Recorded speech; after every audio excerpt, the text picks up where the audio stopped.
सर्व दत्त परिवारास साष्टांग प्रणिपात. शुभप्रभात. दत्त माझा मी दत्ताचा. श्री दत्त प्रबोध. अध्याय 41. भर्तृहरी आणि पिंगळा. अवंती नगरी ही अतिशय सुंदर होती. या नगरीत श्री महांकाल श्री शंकराचं तीर्थस्थान होतं. ते तीर्थस्थान क्षिप्रा तटावर होतं. क्षिप्रेच्या पात्रात स्नान केल्यानं हजारो जन्माचं पातकही नष्ट होत असे. अशा या अवंती नगरात वासवसूत भर्तृहरी राजा राज्य करत होता. त्याचं राज्य आदर्श राज्य होतं. वैभव संपन्न, सुखी, समृद्ध होतं. त्या राजाची पिंगळा नावाची अतिशय लावण्य संपन्न, सौंदर्य खाणी असलेली रूपवान पत्नी होती. ती नुसतीच रूपसुंदर, स्वरूप सुंदर नव्हती, तर गुणवान, चारित्र्य संपन्न, सुशील, साध्वीही होती. राजा राणीचं एकमेकांवर निरतिशय प्रेम होतं. पिंगळे वाचून एक क्षणही त्याला करमत नसे. पिंगळा ही त्याची जीव की प्राण होती. तिच्या सौंदर्यावर, रूपगुणांवर तो इतका लुब्ध होता की त्यानं तिच्याबरोबर केलेल्या शृंगारावर अतिशय रसाळ मधुर शब्दामध्ये काव्य रचली होती. रोज आपल्या शय्यागारात नानाविध वस्त्रभूषणांनी तो तिला आपल्या हातानं सजवत असे, तिचा साज शृंगार करत असे आणि नित्य नूतन शृंगारात मग्न होत असे. पिंगळा चतुर पतिव्रता होती. आपल्या रायाला काय हवं आहे हे ती बरोबर हेरून त्याला पूर्ण समाधान देत असे.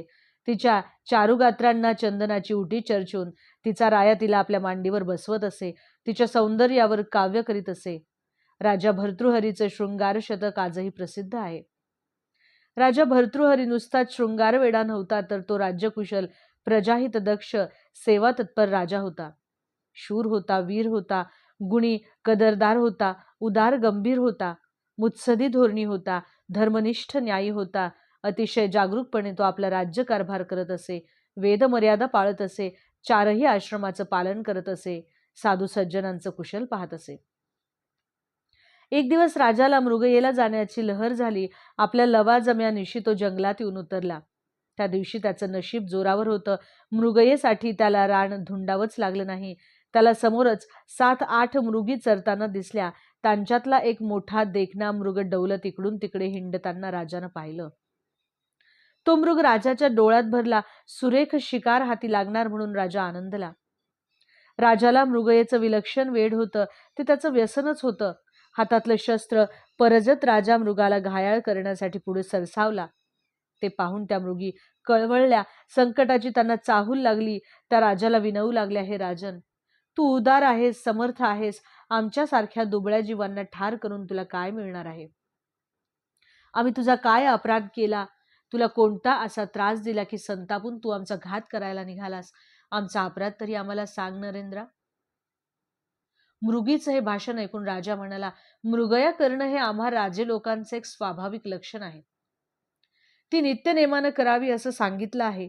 हे ऐकून सर्व मृगी म्हणाल्या, तुला जर मृगया करायची असेल तर एकट्या मृगाची न करता आम्हा सर्वांचा शिरच्छेद एका झटक्यात करून टाक.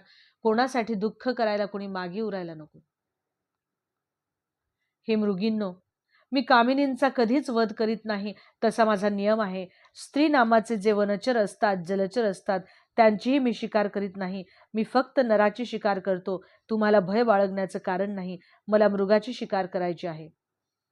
राजाचं हे संभाषण ऐकून त्या मृगाच्या जाया त्याला विनवू लागल्या, हे राजेंद्रा, आमच्यावर दया कर. तू जर या मृगाला मारणार असशील तर तू आम्हाला जिवंत तरी कशाला ठेवतोस? आम्ही त्याच्या वाचून जगूच शकणार नाही. तो आम्हा पतिव्रतांचा प्राणपती आहे. आमच्या सौभाग्याचं रक्षण करणं तुझ्याच हाती आहे. ते हिरावून घेऊन तू आम्हाला वैधव्याच्या आपत्तीत ढकलू नकोस. आमचा सुखी संसार उद्ध्वस्त करू नकोस. तू विवेकी आहेस, धर्मज्ञ आहेस. हे मृगींनो, एकदा मी बाण हाती धरला की तो तसाच पुन्हा न वापरता भात्यात ठेवत नाही. मृगयेला निघून मृगाची शिकार न करता परत फिरणं माझा धर्म नाही. यामुळे मी या मृगाची शिकार करणार. तुम्ही तुमच्या वाटेनं परत जा. राजानं मृगीचं न ऐकता बाण सोडला आणि मृगाच्या काळजाचा वेध घेतला. रक्ताच्या थारोळ्यात मृगानं तडफडत प्राण सोडला. त्याच्या भोवती त्याच्या प्रियतमा त्या 7 मृगी जमल्या. त्यांना शोकावेग आवरेना. स्वामी, एका क्षणासाठी फक्त थांबा. तुमच्या मागोमाग आम्हीही येतो. ही वियोग उर्मी आम्हालाही सहन होत नाही. या आलो बघा आम्ही तुमच्या पाठोपाठ. असं म्हणून त्यांनी मृत मृगाच्या शिंगावर धावत येऊन आपला देह झोकून दिला. त्या अनुकुचीदार शिंगांनी मृगींची पोटं फाडली आणि त्या 7ही मृगी क्षणभरातच गतप्राण होऊन मृगाशेजारी पहुडल्या. राजा स्तिमित होऊन ते दृश्य पाहत होता. त्याला आश्चर्य वाटलं. माणूस सुद्धा इतक्या काटेकोरपणानं धर्म पाळत नसेल. हे सारे तर पशु. त्यांना विचार करायची, चिंतन करायची शक्ती मानवाहून कमी असते, पण असं धर्मपालन मानवजातीमध्ये सापडणंही विरळाच. राजाला एकीकडे वाईट वाटलं की एका मृगाची आपण शिकार केली म्हणून त्या 7 जणींनी हकनाक स्वतःची हत्या करून घेतली. राजानं ती सारी कलेवर राजवाड्यात नेली आणि पिंगळे पुढे ठेवली. एका मृगाबरोबरच्या त्या 7 मृगी मृतावस्थेत बघून राणीलाही आश्चर्य वाटलं. तिला खेद झाला की राजानं आपलं ब्रीद सोडलं आणि मृगींवर बाण चालवला. तिनं काकुळतीला येऊन विचारलं, नाथ, हे आपण काय केलं? आपण आपलं ब्रीद विसरलात? नाही पिंगळे, मी फक्त मृग मारला आणि पतिव्रता धर्माचं आचरण करणाऱ्या मृगींनी आपला प्राणनाथ गेला म्हणून त्याच्या पाठोपाठ आपले देह ठेवले आणि या इहलोकीची यात्रा संपवली. याचं मला खरोखरच कौतुक वाटतं, आदर वाटतो. माणसाला सुद्धा जे जमणार नाही ते या प्राण्यांमध्ये पाहून मी थक्क झालो पिंगळे. नाथ, यात तुम्हाला आश्चर्य कसलं वाटतं? खरी पतिव्रता अशीच असते. ती पतीमागे एक क्षणभरही राहू शकत नाही. या मृगींना मी मात्र पतिव्रता म्हणणार नाही, कारण त्यांनी ढालगजपणानं स्वतःची आत्महत्या केली. देह नासवून ती केली. आत्महत्या ही धर्मशास्त्राविरुद्ध आहे. पतिव्रता कधीही आत्महत्या करणार नाही. राजा, पतनाची बातमी समजताच ती उभीच्या उभी साऱ्या संवेदना संपवून कोसळेल. संकल्प विकल्पाचं कारण संपवून परलोकात गमन करील. असा उभ्या उभ्याच देह सांडणारी ती खरी पतिव्रता. अशी पतिव्रता या जगात असेल तरी का, की जी फक्त पतिनिधनाची बातमी ऐकता क्षणीच ती आपले देहभाव सारे टाकून पंचतत्वात विलीन होईल. मला नाही पटत तुझं म्हणणं पिंगळे. बोलणं फार सोपं आहे, कृतीत आणणं महाकर्म कठीण. राजेंद्रा, असं घडलं नाही तर ती पतिव्रता कसली? तिनं कसलं पुण्य मग गाठीशी बांधलं असं म्हणायचं? ती जर खरी पतिव्रता असेल तर ती जन्ममरणाच्या फेऱ्यातून आपलं सतीत्व टिकवूनच मुक्त होईल आणि खरा धर्म आचरील. आत्महत्या करण्यासारखं दुसरं मोठं पाप नाही.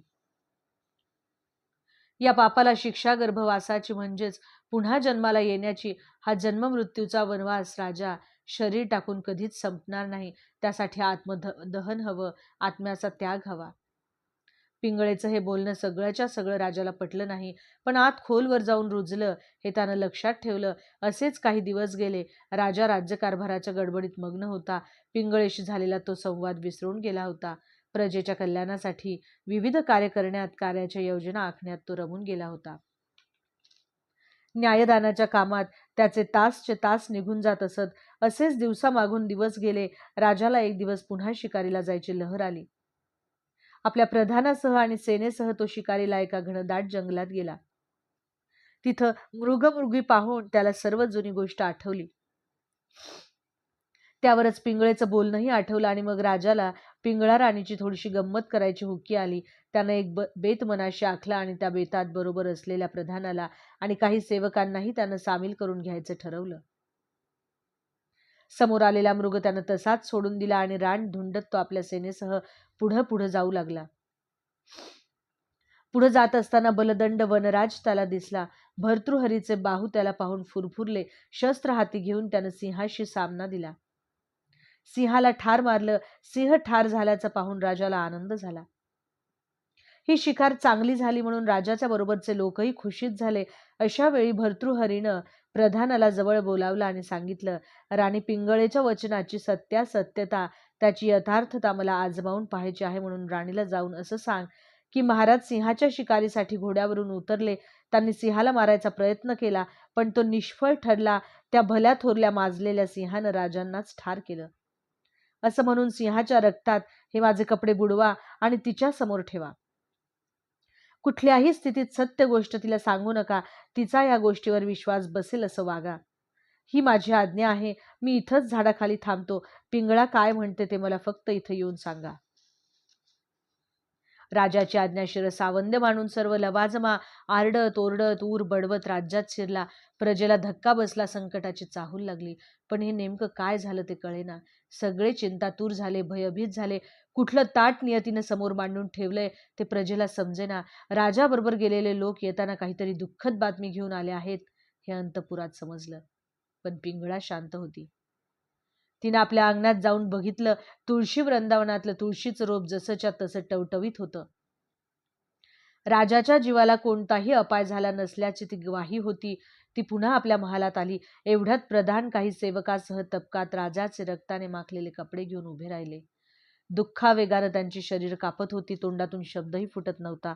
आपल्या दुःखाला आवर घालून प्रधानानं घडलेली सारी हकीकत राणी पिंगळेला सांगितली. आरडाओरडा न करता, आक्रोश न करता अतिशय शांतपणानं ती सगळी हकीकत राणीनं ऐकून घेतली आणि आपल्या करारी आवाजात प्रधानाला विचारलं, प्रधानजी, तुम्ही जे सांगता आहात ते सारं सत्य आहे? ते सत्य आहे असं शपथेवर सांगू शकाल? प्रधानाची विचित्र अवस्था झाली. राणीला फसवणं त्याच्या जीवावर आलं, पण राजाची कडक आज्ञा आठवली आणि त्यानं शपथ घेऊन राणीला सांगितलं की आपणाला निवेदन केलेला वृत्तांत खराखुरा आहे. बाकीचे सेवक राजाच्या कलेवराजवळ थांबले आहेत. पुढच्या व्यवस्थेची आज्ञा द्यावी. प्रधानाचे शब्द पुरे व्हायच्या आत राणी धरणीवर मूर्छित होऊन पडली. ती हलेना बोलेना. तिच्या कुडीतले प्राण उडून गेले. राजवैद्यांना बोलावून काही उपयोग होण्यासारखा नव्हता. राणीच्या मृत्यूनं प्रधानाचं दाबं धनानलं. त्याला शोक आवरेना. राजाच्या गमती खातर राणीसाहेबांना प्राणाला मुकावं लागल्याचं पाहून त्याला विलक्षण दुःख झालं. सारी प्रजा शोकविव्हल झाली. प्रधान धावत धावत जंगलात आला आणि राजा भर्तृहरीला त्यानं घडलेला वृत्तांत सांगितला. राणीच्या मृत्यूच्या बातमीनं राजाचं अवसान गळालं. तो शोकविव्हल अवस्थेत राज्यात आला आणि त्यानं राणीचं कलवर कवटाळलं. हंबरडा फोडला. काळीच फाडणार त्याचा टाहो ऐकून प्रजाही हळहळली. पण आता काहीच उपयोग नव्हता. मेलेली राणी कधीच फिरून माघारी न येण्यासाठी देहत्याग करून गेली होती. देहावर अग्निसंस्कार झाल्यानंतर सर्व प्रजानन परत निघाले. राजा अंगाला राख फासून तिथंच बसून होता. पिंगळा पिंगळा करीत आक्रोशत होता. प्रधानजीनं 4 सामोपचाराच्या जगरीतीच्या गोष्टी सांगून राजाला समजावायचा प्रयत्न केला, पण व्यर्थ. राजाचा शोक आवरेना. प्रधानानं राज्यात परत चलण्याची विनंती केली. तेव्हा संतापून राजानं सांगितलं, ते राज्य, ते वैभव मला काही नको. त्याचा तुम्हीच उपभोग घ्या. मला विरक्त राहू द्या. पुन्हा पुन्हा विचारून मला त्रास देऊ नका. नाईलाजानं दुःखी अंतःकरणानं सारे प्रजाजन आणि प्रधान राजधानीत परतले. राजा राणीविना नगर सुन सुन भासत होतं. असेच दिवस जात होते. एके दिवशी गावाबाहेर गोरक्षनाथ आणि मच्छिंद्रनाथ येऊन राहिले. गावातल्या लोकांच्या अडीअडचणी समजून उपाय सांगत राहिले. एक दिवस प्रधानजीही गावातल्या इतर लोकांप्रमाणे गोरक्षनाथाच्या व गुरुनाथांच्या दर्शनाला आला. अनन्य भावानं त्यानं गोरक्षनाथाच्या पायाला मिठी घातली आणि राजा भर्तृहरीची सारी कथा सांगितली. पिंगळा राणीच्या मृत्यूनं दुःखविवल झालेल्या, भ्रमिष्ट झालेल्या राजाला तुम्हीच मार्गावर आणा अशी कळकळीची विनंती केली. राजाविना पोरक्या झालेल्या प्रजेची अवस्था सांगितली. तेव्हा त्यांच्या डोक्यावर अभयहस्त ठेवून गोरक्षनाथ म्हणाले, काही काळजी करू नको. सर्व ठीक होईल. राजाची प्रवृत्ती बदलेल. प्रजा सुखी होईल. अशा प्रकारे श्री दत्तप्रबोध ग्रंथातील 41वा अध्याय समाप्त. अवधूत चिंतन श्री गुरुदेव दत्त. दिगंबरा दिगंबरा श्रीपादवल्लभ दिगंबरा.